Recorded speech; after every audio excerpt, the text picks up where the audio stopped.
Money FM 89.3, the best of the afternoon update.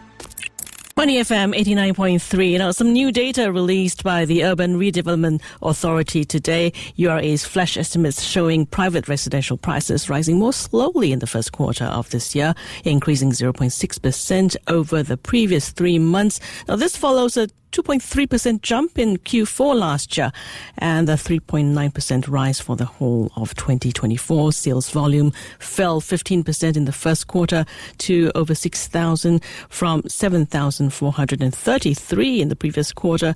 And prices of non-landed private residential properties rose by a marginal 0.6% quarter on quarter after rising 3% in the prior quarter. Well, not surprising, I think. We've been seeing reports recently saying that expectations of slowing economic growth in 2025 could be a bad thing for property demand, despite easing inflation and interest rates. Adding to that, the ongoing geopolitical tensions, the new U.S. administration with its various new policies, and the soon-to-be-released URA Master Plan 2025. So are there opportunities remaining in the real estate market? And if there are, where can we find them? Welcome to Industry Insight, where we dive into the latest trends shaping industries and businesses. I'm your host, Lin Lee, and today we are going to talk about Singapore's non-residential real estate market, where it's headed, what's driving demand, and what you should look out for. I'm so pleased to introduce my guest. She is Edith Tay, Executive Director of PropertyBank, which is a real estate agency specializing in commercial and industrial properties. Edith, welcome to the show. Thank you for having me, Lindy. Yeah, I'm always excited to talk about this segment, which is the non-residential property market. Pleasure is all mine, Edith. Let's start with an overview. Quite recently, industry experts said the Asia-Pacific commercial real estate market or non-residential market is poised for steady growth this year, driven by a resilient regional economy and downward interest rate cycle. But how would you describe Singapore's non-residential real estate market at the moment? How is it performing right now? Starting off just this quarter only, which we are just barely into April, which is 3 months has passed, I think generally we welcome basically a purchase by a church, which is on Orchard Towers, 54.5 million purchase of 19,000 over square feet of retail space. And just weeks ago, we have one of the freehold food factory at Pemimpin being sold just in 2 days. And of course, the shophouse market itself, even though the caveats have actually kind of tapered down a little bit post the money laundering cases, it still kind of stood stable at 84 caveats. And I think all in all, if I look back, whatever that's happened right now is kind of like going to take us like a year ago, which is like starting from, looking at 2023 to 2024. We are seeing actually a jump of 35.4%, which then we hit 26.61 billion. That's because I think the institutions are already in 2024 kind of like, chasing up purchases for the non-residential properties. Edith, what about office spaces? What types of office spaces are in high demand and which areas in Singapore are seeing the most activity? Okay, so when you talk about office, I like to dissect into two parts. One is the leasing market. So leasing market-wise, we have the new key in town, which is IOI Central Boulevard Towers, which has just completed last year. And that has actually shifted a lot of leasing from the CBD to this place. And new completion, which is in Keppel South Central, that just completed in February. So we're seeing that taking shape for the space for the leasing market. As for the sale market itself, we actually see a desire from some of the traditional companies converting from rental to purchase. And freehold properties are definitely taking shape. And other than that, hot favorite like Suntec remains to be seen with single floor buyers who are actually usually the family offices as well. Interesting. Now, with AI, automation, and e-commerce booming, how has demand for industrial properties evolved? Well, again, my topic that I really enjoyed because 2011 was my very first data center deal. Wow. And I think that didn't stop to, as we have seen AI, I will call it more, we don't talk about whatever we see for AI, right? We are just seeing like empty space in the air, but actually companies could extract the value through applications such as software companies. So with the whole big thing about AI, we in fact see that software application companies, IT companies, in fact it is a whole downstream of companies that has HQ in Singapore. And on top of that, beyond, we are also seeing the physical infrastructure, such as, the data center, the semiconductor industry, basically taking up shape. And some of the new completions for industrial actually are expansion for some of the semiconductor industry. So this is like a whole ecosystem itself. That's a fascinating shift. Are landlords and developers adapting quickly to these changes? They are, and in fact, in terms of infrastructure, you will realize that it is kind of a lag behind, especially those that is like wanting to take the demand of AI. They usually, if it is developing a piece of land and then building the facility, that takes time. So I think that's a little bit lagging in behind because they do have a very stringent checklist. However, for the industrial market itself, I was fortunate to have done a deal which is an IoT company that's actually out of Singapore, settled in Singapore, and what they want is really the state-of-the-art space in Singapore for the next gen AI and what I would call like the future of workspaces. So that has kind of also taken shift for industrial to look more sexy, good specs like floor to ceiling height with glass.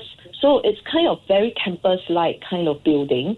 And some of the landlords are already benefiting from this, such as, for example, Tai Seng Exchange, and also surrounding buildings, which is in MRT located buildings. Those are industrial, but they are very well-spec'd industrial buildings. Okay. Edith, coming back to office spaces, I meant to ask you about this. I understand that there is a growing shift towards flexible workspaces. So are businesses moving away from traditional office spaces, or is there still demand? What I would say is that office space didn't really die, and in fact, office become ever important because with the hybrid work, staff can perform their work, which is like if they are left alone to work, or back to office where there's collaborative work. And we do see a shift in offices being more beautiful than ever, offices having that warmth. I hope, down the road, like you guys, your studio, that collaborative kind of space, bring people back and they can brainstorm. And I think that's been the shift. Well, that sounds nice. I mean, co-working spaces are perhaps meant to be more inviting so that people can engage and communicate better and, add value to our work as well, right? Right. So gone are the days where you go in office and just, get your work done. These days you go back to office to mingle, to have lunch. And I've seen also a shift from the banks. Instead of banking halls, in fact, one of the cases that I've followed through is one of the major local banks that has a embracing, instead of a banking hall, they actually invite their customers and also partners to a space that is office but kind of inviting for guests and, holding up events. So I do see this shift as being very positive, and I'm almost like enjoying many of these spaces that we walk through from their space to when they are fitted, in a very inviting manner. Talking about inviting, what about sustainability? I'm thinking of plants and, greenery and stuff like that in the office space. Are landlords and developers keeping up with ESG trends, perhaps? Okay, from the landlord side, it's more like the hardware, the hardcore things, like getting the building certified, making sure they are having the energy efficient systems, especially for the aircon, and opening up spaces like lobby to make sure that it is no longer restrictive and having just aircon. So we do see some of these changes with some of the major landlords like CapitaLand, for example, having retrofitted some of the really old buildings, but they make it very inviting. And back to your question about the sustainability. So it works both ends, from the developer, the landlord side. It's certified buildings. It's, having energy-saving lights, using the materials that they use for the building itself, and down to saying, even the most minimal, having recycling bins around. So that's the landlord developer side. Whereas for the tenants, I think tenants play a major part because after all, like what you said, with the plants and all that, it's their own home for their people, their workplace. So we see this thing like, for example, the EUI, which is energy use intensity. So MNCs are using them to measure for the, industry benchmarking. And they also make sure that with the contractors, they have very high standard of the renovation materials being used. Yeah. Okay. Very interesting and very good to know. But let's get down to business, Edith. What are the biggest opportunities right now in Singapore's non-residential real estate market? I'm sure all our listeners want to know that. Yes.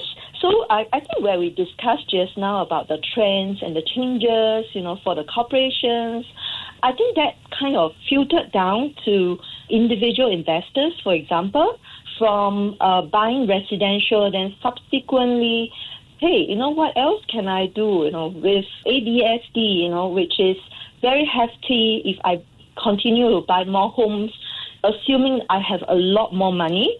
So I think for PropertyBank, we have actually done some webinar sharing and a lot of YouTube contents. So the opportunities, I would say, is ample. It's just that there is very low awareness of individuals trying to buy non-residential. And I think I was even asked questions of, can I buy? Because I'm not a company. So the interesting fact is that you have two major sectors of the market. One being the larger tenants. They have choice to go to the major buildings from landlords, developers. They also have a choice to go to institutional buyers who buy like single floors or even a whole small building. But for you and I, or basically the mass majority, beyond just investing in residential, there is definitely opportunities in non-residential. Singapore's land is scarce. Singapore is pro-business. And we have both local and overseas investors. Remember when I started saying about the hype about all these investors already starting to invest a lot more in 2024, this trend will continue. And for the so-called man on the street, then I think depends on how much cash you have. There is a possibility to group together to buy a small commercial, retail, or industrial unit. Yeah, right. So this is another way to look at things. So I think this one will call for another session. In fact, they're organizing some webinar down the road because it's our 15-year anniversary. Wow. To share this part of the road that we have been helping, bigger companies. And now to look into, because of the unawareness of non-residential. Yeah. So pot of gold is there. I see. Edith, we've run out of time, unfortunately, but where can our listeners find out more if they want to know about this? Drop us a message at 8333-1338. Okay. Or just drop us an email at ask@propertybank.com.sg. And if they say Money FM, we are going to give a special gift for all these people. Wow. Thank you so much for that and for sharing your insights with me and our listeners about the landscape for non-residential property in Singapore at the moment. Edith Tay, Executive Director of PropertyBank. Thank you. Thank you so much, Lin Lee. Thank you for having me. To listen to more great interviews, download our podcasts at audio.sg or download the audio app. That's AWEDIO, audio at the App Store and Google Play.